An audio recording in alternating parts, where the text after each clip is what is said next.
Good evening student. आज हम लोग एक नया सीरीज स्टार्ट करने जा रहे हैं, that is your set one, मतलब टाटा जेट स्पेशल एग्जाम। ठीक है, जो कि मैकेनिकल का ही कोर्सेस है पूरा। ठीक है, जिसमें हम लोग छोटे छोटे क्वेश्चन करेंगे जो कि डायरेक्टली एग्जाम में देखने को मिलेंगे। ठीक है, ये सेट वन टोटल 30 सेट आपको करवाया जाएगा। ठीक है, तो स्टार्ट होते हैं। ठीक है, द फर्स्ट क्वेश्चन। ठीक है,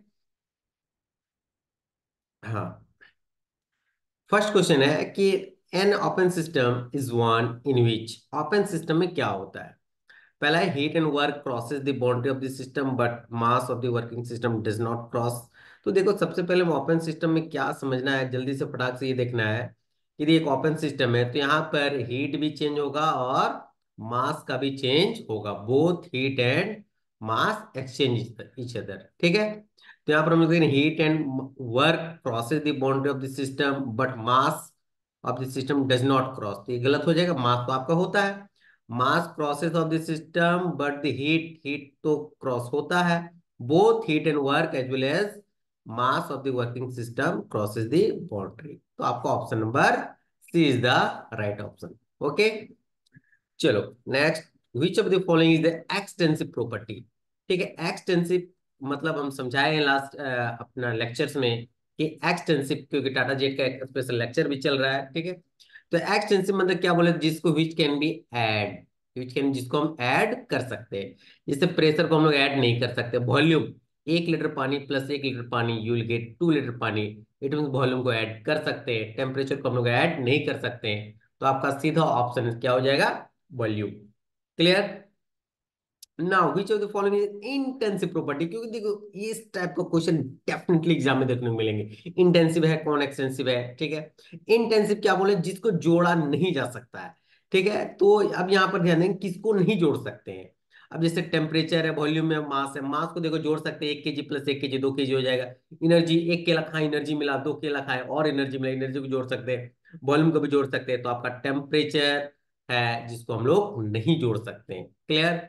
तो क्योंकि 40 डिग्री सेल्सियस पानी प्लस 20 डिग्री सेल्सियस पानी कभी भी 60 डिग्री सेल्सियस पानी नहीं होगा। क्लियर? चलो, तो गुड गुड, चलो जल्दी से आगे बढ़ते हैं। ठीक है, next fourth number, the reading of pressure gauge fitted on a vessel is 25 बार। ठीक है, एक मान लेता है हमने ये वेसल है। ठीक है, यहाँ पर एक प्रेशर गेज फिट कर दिया गया। ठीक है, अब इसका कितना मेजर हो रहा है? 25 बार। जस्ट लाइक सोचिए कि वेसल है तो आप एक टायर को भी प्रेशर ले सकते, वेसल ले सकते हैं। 25 बार। एटमोस्फेरिक प्रेशर कितना है? 1.0। पी एटमोस्फेरिक कितना है? 1.03 बार। राइट? अब हमने क्या पढ़ा है कि जब भी ऑब्सोल्यूट प्रेशर निकालने बोला जाएगा, P absolute, ABS, that is equal to क्या होता है? पी एटमोस, चाहे P gauge pressure plus P atmospheric pressure. Right? बस ये जोड़ देना है आपको। गेज जो भी दिया, जो भी मेजरमेंट किया जाता है, यहाँ देखो गेज लिख देगा, प्रेशर गेज। तो जो भी गेज प्रेशर दिया होगा ये 25 और plus atmospheric pressure 1.03, and you will get 26.03 बार। तो this will be your answer.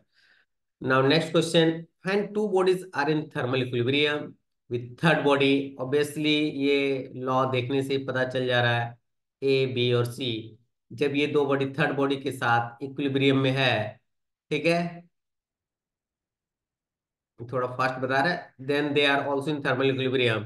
Definitely देखने से ही लग रहा है कि ये जीरोथ लॉ का स्टेटमेंट है और ये है भी। ठीक है, नाउ फॉर परफेक्ट है बॉयल्स लॉ। बॉयल्स लॉ हमने एक शॉर्टकट ट्रिक है, बेटा कॉलेज पढ़े जी भी।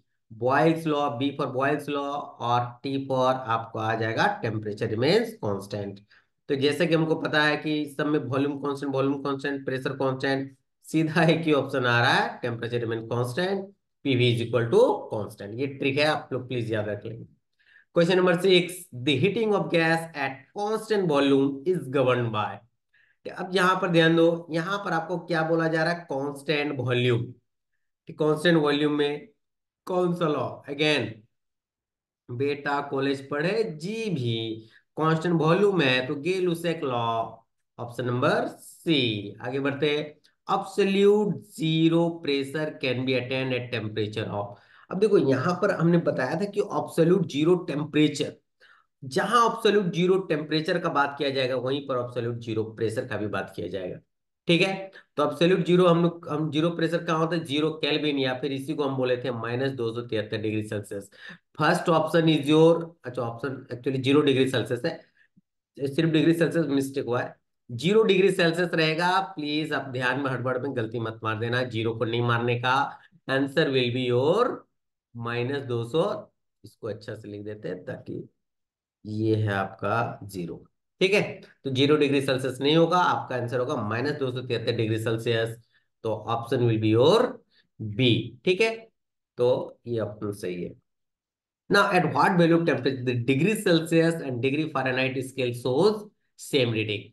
तो ये तो क्वेश्चन भी करवाए थे हम, तो ये -40 आएगा क्योंकि आपको डिग्री एफ पहले डिग्री सी बाय 100, आपको डायरेक्ट इक्वेट कर देना एफ -32/180। ठीक है। आपको ये जीरो से जीरो कट गया, 2×9 = 18, 2×5 ये दोनों को इक्वल कब होगा, तो दोनों को एक्स ले लो, x5 = x -32/9, 9x = 5x -160, इसको इससे गुना कर दिया तो क्या हो गया, 4x = -160, x = आपका -40 आ जाएगा। Clear. Hence -40 will be the right answer. ठीक है।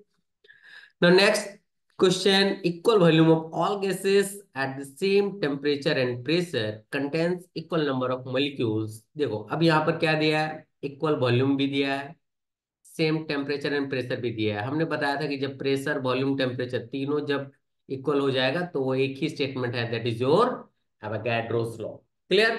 ये है शॉर्ट आपका 10 इंपॉर्टेंट से भी important question for Tata jet mechanical के लिए। ठीक है। नेक्स्ट सेट में हम इसके आगे वाला पार्ट को ले आएंगे। ठीक है। तो तब तक के लिए थैंक यू।